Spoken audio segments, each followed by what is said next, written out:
அப்போ காங்கிரஸே வந்து 2ஆ போயிடுச்சு. ம். நாங்க வந்து ஒரு 64 பேர் அப்போ மெம்பர்ஸ். அதுல வந்து ஒரு 40, 44 பேர் நாங்க வந்து தலைவர் மூப்பனாருடைய அணிவகுத்துல இன்னொரு இருந்தீங்க. வாழப்பாடி ராமமூர்த்தியோட ஒரு 20 பேர் இருந்தாங்க. அவங்க சார்பா ஒரு ஆள போட்டு ராஜ்யசபாவுக்கு, அத எனக்கு எதிரா நிப்பாட்டி அவங்களுக்கு ஓட்டு போட்டாங்க.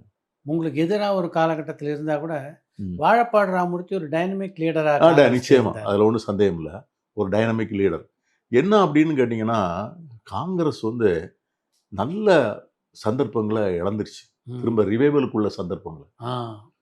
அதாவது ஒரு 3, 4 சந்தர்ப்பங்கள் வந்து ஒரு கோல்டன் ஆப்பர்ச்சுனிட்டி. இந்திரா காந்தியுடைய மரணம். ம்.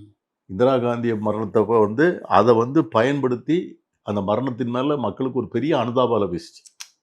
அத பயன்படுத்தி காங்கிரஸ் ஆட்சிக்கு வர முடியல. பிறகு வந்து ராஜீவ் காந்தியுடைய மரணம். அதனாலுடைய பயனும் காங்கிரஸ் கட்சிக்கு கிடைக்கல. ம். 3வது வந்து 2006, 11ல வந்து கலைஞர் வந்து ஒரு மைனாரிட்டி கவர்ன்மெண்ட் தான் வச்சிருந்தாரு.